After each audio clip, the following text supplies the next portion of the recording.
Yo, it's LT Hutton, and you're watching the Red Booth Show with me.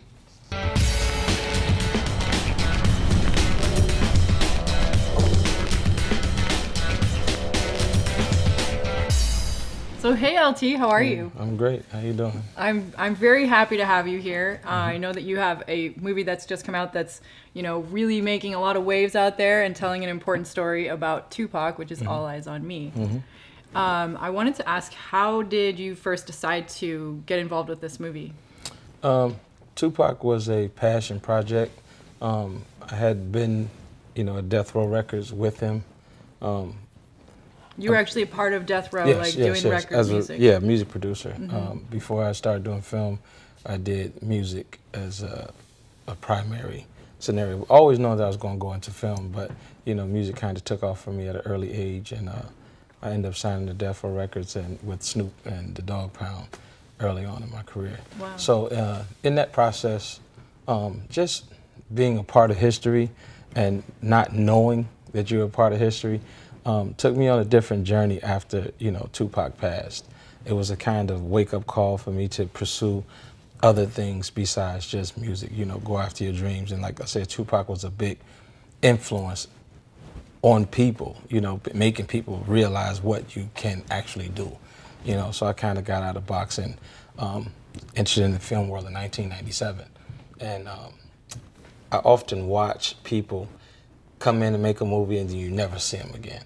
And I often wonder why that was. So I kind of took a different approach to filmmaking, learning the business first, and understanding power and how it is to, sustain in Hollywood and what makes you stay, And Tupac being a project that I wanted to do a long time ago, but I just didn't have the means or the power to get it done.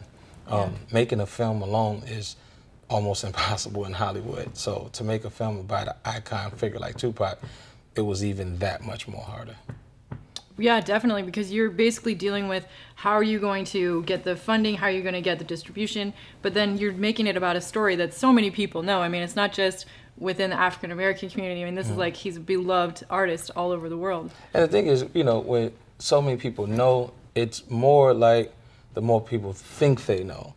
Because there is such a misrepresentation of a over-personified imagery that is out there. So it's like, how do you tell a kid that the Easter Bunny is not for real?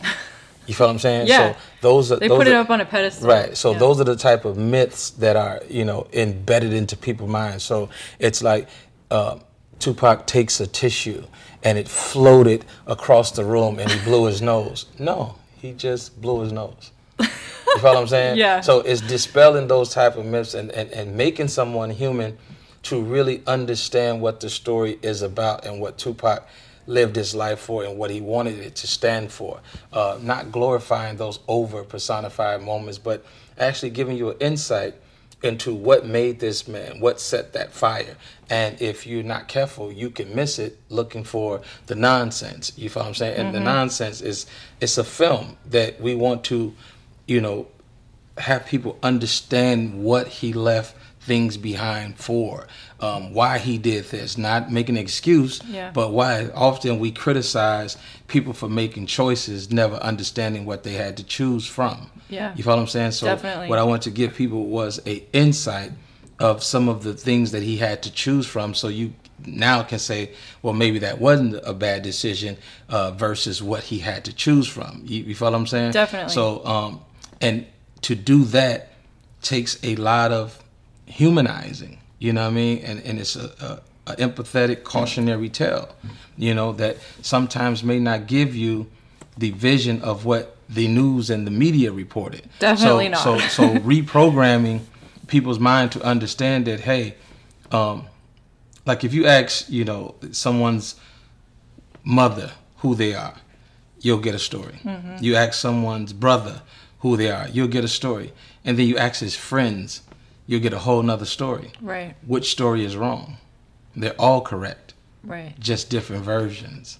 So in this film, you have to decide which version, and that version may not be the version that this person wants to see, but it'll be the version that this person wants to see. So you have to find the balance somewhere in there. You follow what I'm saying? Mm-hmm. So that was like the hardest part of creating a system that you give everybody a little bit of something, not the whole thing, and everybody's gonna say, "Nah, I want more, I want more." But you know, it's a film. You know what I mean? You can't do everything in 2 hours and 20 minutes. You didn't get to cover lots of things that also occurred to him, but all the highlights of what kind of like creates his character and his story and who he was. It's a mix and match scenario. The most important thing was to flush out his trajectory. Where he came from. Exactly. You know, which I call it the Holy Trinity. Who Tupac was, who he wanted to be, and who he had to be to survive the worlds he was introduced. And that was the most important, because that gives you the cautionary tale where you have, you know, the moments where you say, okay, who is this Tupac? Well, that's the Tupac he has to be to survive that world. Well, in this part of the film, who's that Tupac? That's the Tupac that he wanted to be. Well, who is this Tupac? That's who he really was. You follow what I'm saying? So every part and step in the film, you'll be able to go back to the Holy Trinity and say, that's where he is right now. And you can follow that. Being a novice, not knowing anything about Tupac, you can just say, okay, this is who he is at this moment. Oh, he's okay, that's who he has to be. You know what I'm saying? You'll have those moments where you'll be able to apply which one of those people he was at that particular time. Yeah. You know, so you don't have a one-sided story of him just being on 50 at all times and just going crazy. That's not who he was. You have those silent moments where he's by himself, deep in thought, thinking about his next move. Tupac was very calculated. Well, okay, thank you. We have to take a quick break, and we'll be right back with L.T. Hutton. I really wanted to put a deck on my house. The floor was creaking, and there were cracks in the wall. I had them put in walls in my basement. Well, the whole thing was done on time, on budget, and not a day of work was missed. Alpha Structural is a top-rate company. I'd recommend them to anybody. If you live in a hillside home and gravity is pulling you towards the edge of the cliff, I recommend you call Alpha. It was a real pleasure to work with Alpha. And welcome back to the Red Booth Show. We're here with producer L.T. Hutton. You basically were there and you got to know Tupac personally. So you got to sort of compare a lot of these stories and people's, you know, retellings and recountings of it. How did you get a script put together from all of this? In the grand scheme of things, like I keep explaining, it's Tupac's story. So the solving of the Rubik's Cube is, you know, we went down a lot of different paths because, you know, 10 minutes in Tupac's life could have been a whole movie in itself. So it was a process, you know, and then at the end of the process, you know, I came up with a format that, you know, we created the quote-unquote Tupac Bible. And in that Bible, I devised a way for us to tell this entire film in Tupac's POV. Not saying that the people in Tupac's life weren't important. There were so many of them. But for this film, we had to focus in on just a few to be able to get our story in the time frame of what it needs to be. Wow, so when did you first start, like, basically going into pre-production and, like, developing this, and then how long did it take to get it finished? 2008 to now. Wow. Oh my God. That's amazing. Right. That's like a huge labor of love. And then, you know, to have people, you know, act like you snap your finger, you didn't put every ounce of your soul into it, you know, but then there's the people who love and respect and appreciate it. So it balances itself out. You know, when this little girl ran up to me and she gave me a hug and was telling me that she feels like she knows Tupac now better than ever. And she thought she knew everything because she was, you know, a huge fan. But she needed the beginnings and some of the things that some people say, well, why would you show? You have to go from birth when you're trying to say what somebody's life meant. Yeah, he was born through the fire. He was like, his mother was pregnant in prison. It's like crazy. Yes. So, you know, for me, it's like crazy for somebody to say that you didn't need that part. That's where he's coming from. Yeah, it's just that part alone gave a lot of people a lot of insight onto where his energy came from. Like, you know, he was born into the movement. Who his mother was. Yeah, he was born into the movement, you know, and a lot of people didn't know that. So they needed that information. So, you know, I sacrificed. I thought that was really important. That was a very important piece. So, you know, I took parts that they wanted to party and have fun, and I used it for valuable information. Like, who cares about the drinking and smoking? You know what I mean? Now, your movie, All Eyes on Me, has been getting a lot of press. There's a lot of differences of opinions are starting to come up. There was an article that I read about where Jada Pinkett was talking about her scene, and she was talking about the scene in, after the performance. And from my perspective, at least as a viewer, I thought that was an important sort of message that you're trying to convey there, where she's kind of trying to talk him out of the way he's behaving. Yeah, but see, here's the thing. I can give you the exact word for word that she said happened and he said happened, which is they had an argument about where he was going in his life, and he felt a certain way about where she was going in her life. And they had a clash that they never got to resolve because he later ended up, dying. So that's the argument. Now, her point was that she never went to a concert. Well, you're not at the concert. You're backstage in a moment where it's most relevant to have that conversation because he was spiraling out of control. So she was used to be that voice of reason, right, to pull him back in. With the argument that they had, that's a real argument that happened, verbatim to her testimony or what she said and for as what Tupac said. So we know that argument happened. Those words did get exchanged. 100,000%. Right. And like I said, she talks about it candidly, all the time. So that testimony is what that was. Now, for as the setting, you see she recanted her entire statement that it's not the filmmaker's fault. She was mad at herself because she had an aha moment. So everything she said about it first, she's taking it back. So, I don't have to really go, but just to explain the scene, right, and why I used it, because, in a person like Tupac's life, he's not going to listen to many people, right, and especially when he's being who he has to be to survive the world he's in. That is a different persona than who he is and who he wants to be. Yeah. You're talking about who he has to be to survive a world that he's in. That survival mode. You follow what I'm saying? Definitely. And not a lot of people can cut through. So the way her character is set up throughout the film, she's his rock and his voice of reason. Who else is going to march in there and pull him out of this zone that he's in? He's lost, right? He's spiraling out of control. He's going in the wrong direction. Yeah. Who's going to challenge him? His mother? Wouldn't feel right. A girl that he hasn't met yet? No. Jada, that was there from high school, that was a friend, a confidant. How could you get mad at a scene like that where you're the solid rock and the voice of reasoning to a guy you say you love as a friend? You follow what I'm saying? Yeah. That is a epic moment. It was. Whether you were at a concert, backstage, you have to add a visual to where that conversation can happen.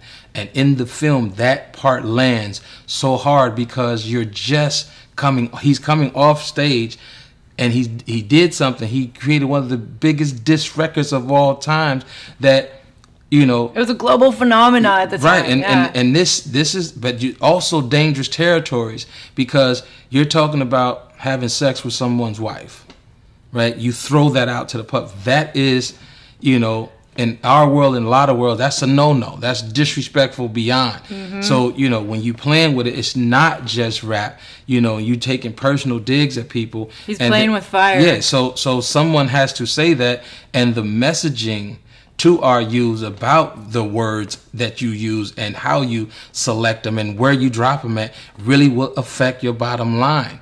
Regardless, you can think that they're just word and it's just rap, and it's not. Mm. You know what I mean? A lot of times it's like it gets dangerous when it goes from wax to really being real. So, in the cautionary tale that we're telling, I have a responsibility to hit you with the hard realities of your actions. If in the cautionary tale, this guy died at 25. This is not the reason, but these are part of the makeups of a person who's getting ready to die at 25. And that part could either change someone's life so that they know, don't do that, go another way. If I save one life by that scene, she can bash me all over that I change the setting. Yeah. You understand what I'm saying? So, Yeah. and she knows this because, like I said, she played Ali's first wife. You know, in the movie Ali, they took so many licenses and liberties in Ali. You know, I can't even name them. I'm not gonna go tit for tat, but I'm saying you know what it is in a biopic.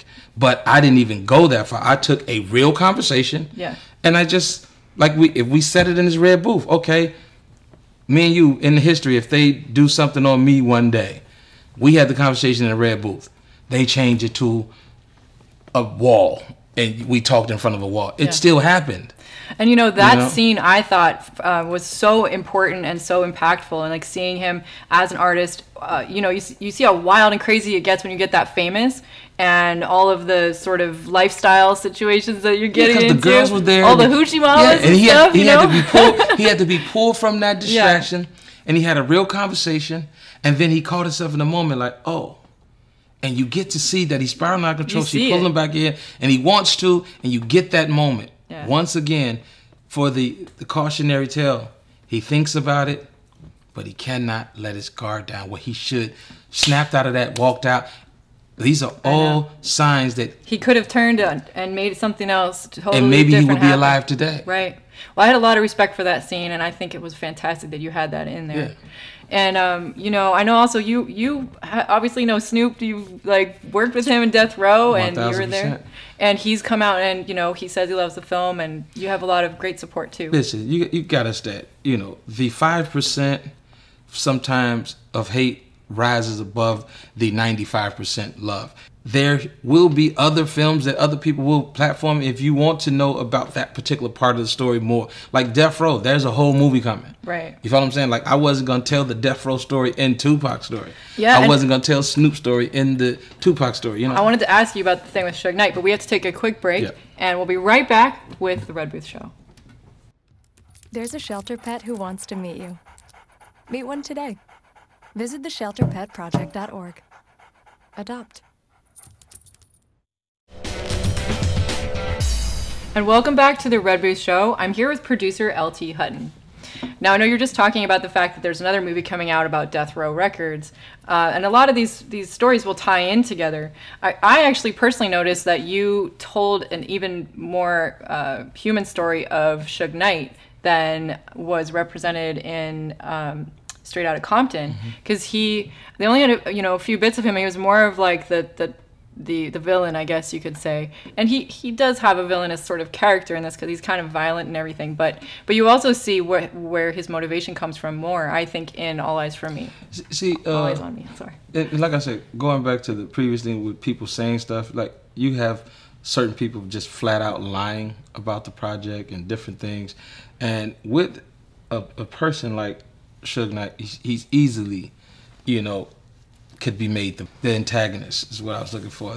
So it's easy to make him that.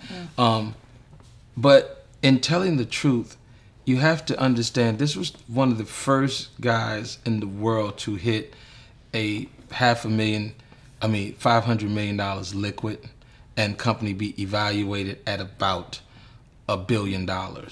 So you don't get that from beating up people for valeting your car wrong, right? Or just walking in the room and just smacking everybody, right? That doesn't happen. Yeah. This guy was very intellectual. This guy was very well spoken. He was a very well dressed man. Like we didn't know about Rolls Royces and yachts, and like he lived the lifestyle that we didn't long time ago. You understand what I'm saying? So he had Tupac dressing in the tuxedos, and all of us, everybody was wearing suits.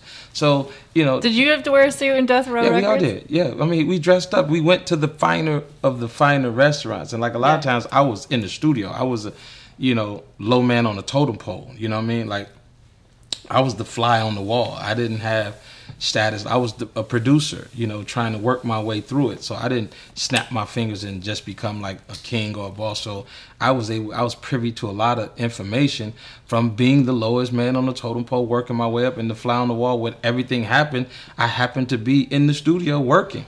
And so I saw a lot. And see, that's what I'm saying. A lot of people don't understand God's plan. That was God's plan for me to be right there, because I wouldn't have got that information if I was out partying, doing other things. I was right there in the midst in the thick of things. But, you know, if you already saw that version in NWA of what they portrayed, I wouldn't dare portray the same part. I was able to tell now, you've already got that out, so I don't have to heavy-handedly do that. Right. You've seen that. Let me concentrate on what made Suge also who he was, how he accomplished building an empire with these young black kids from the hood and from the ghettos, turning them into millionaires, regardless of what people say. This guy gave you a platform and an ability to provide for your families. And me, when I walked out of Death Row, I walked out to $1 million contracts. You follow what I'm saying? He was obviously a genius. I mean, just from being affiliated. And also, you talk about the fact that he comes and saves Tupac from prison. I mean, that wasn't something that the other record labels were doing, and he's trying to reach them, and that was a huge thing. And now, you got these shows coming out where they're saying that, this person gave this person gave that. Like, I have a huge opinion on that. I won't even go into it, but let's be clear. He walked into that prison. Nobody else. The fact is that he had bail. The day he went in, he did 8 months. You don't do 8 months in jail when you have a way to get out. You have millions of dollars. If you have a way to get out, you're out within an hour. You do not want to sit in jail for a minute. So people can say what they want to say. He waited 8 months before he made that call. Right. And then you can see why he's so loyal to him after that, really. I mean, point blank. Yeah. That's what I said. The rumors, they can say what they want to say. Just understand, anybody in this studio today, if you go, for God forbid, you go to jail, you want to get out of there as fast as, you don't even want to process. So if you sit somewhere for 8 months, you're going to tell me that you had a choice and you didn't use it? That's not the truth. You wouldn't sit there. He would have he would have took a deal from the devil himself. You know what I mean? To see the stuff that goes on in prison, like, no, you're not going to sit there. Yeah. Well, then, you go into the story about him later on, and obviously the conflict that happens between him and Biggie. But I'd like to take a quick break, and we can come back and talk more about that. Bye-bye. Hi. Hoping for a crisp breeze to help keep you alert. Oh, he took a sip of water too. That'll probably help. You were probably gonna turn down the radio too, so you could focus, right? Probably okay isn't okay. Right? If you see a warning sign, stop and call a cab, a car, or a friend. I think the water line is what really drove it home. I blew on him. Welcome back to the Red Booth Show. I'm here with producer LT Hutton. Now, we were just talking about this last little point that I wanted to bring up before we run out of time, which is that you had the conflict sort of going on between Tupac and Biggie, and there was this scene where he comes to see him after he's been shot and he's in the hospital, and they won't let him see him. Mm-hmm. How did you decide to do this, and like where did you get the story sort of from at that time? Multiple sources that were there in the hospital, including his mom, the actual FOI, Fruit of Islam, that were doing security, and Tupac tells the story, and Little C's and Biggie tells the story about how he went to see him, and he, because of his paranoia. Tupac didn't want to see him. No, because, it was more or less, he didn't know what was going on.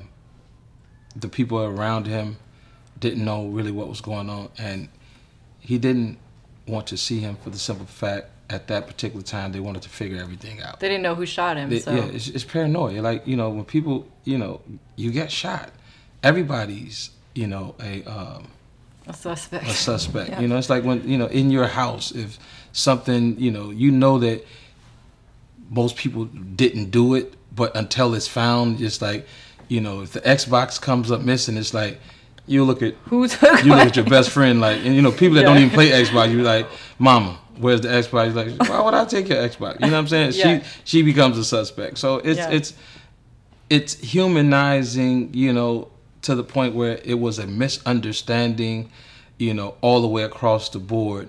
And, you know, in the cautionary tale that if these two young men could have conversated, you know, and it's about teaching our youth about resolve, that the only answer to a conflict, the only resolution is not picking up a gun or a fight, you know what I'm saying? Use your words. Because that's where it's going to end. Yeah, because a lot of people we don't use our words anymore. We use our platforms and we use our words in the wrong way. We don't use our words for resolve. We use our words to tear each other down, to tear other people down, to be spiteful. And those things create emotions. If you look at social media, most of the crimes that are being committed in a social space comes from things that happen on social media. You know, you'll see people personal attacks, but I'm saying then it turns physical, because it's like, you know, you're on Instagram or on social media, Facebook, so all these things, and you had all this to say, and you see that person for the first time, and a different monster comes out, because like, I finally caught you. You know what I'm saying? So you have to understand your words. You have to be responsible. You know what I mean? Like, you're not gonna be able to hide behind the words for long. So use your words wisely. Use your platforms correctly, and understand that your words can be easily used to be a positive thing and resolve. You know, it doesn't have to always be use your words negatively. Use your words to resolve and have resolution. We would probably still have Tupac here today, and probably Biggie, if they could have used their words for resolve and not retaliation. Now, I know we have to wrap up the show, but do you think there's any answers to who was the one that actually killed Tupac? No answers that I would ever talk about. You know what I'm saying? Like, that wasn't our job here in this film either. And you know, it's a good question. I want to clear this up with everybody. You know, the police haven't done, you know, they haven't solved the case. Why in the hell? That's crazy. It's been so long. Yeah, but why in the hell would I solve the case in the movie? You know, why would I do that? I'm not a police. You know what I'm saying? You know, it's not my job to get other brothers killed or to stir that hornet's nest back up. You know, a lot of people died behind that scenario. Tupac's life and legacy in this film, no way would I pay tribute by having more young brothers kill each other, you know, by me insinuating, pointing the finger into any direction, you know, to have people lose their lives. That's not what this movie was about. It was to reflect change, hope, you know, and inspiration. It wasn't to incite more violence or have people arguing at each other's throat behind his legacy, because that's definitely not what he would have wanted. Well, definitely amen to that, and I'm so honored to have had you here on the show and to hear these great stories from you. Yes. Thank you so much. It's been great having you. Thank you.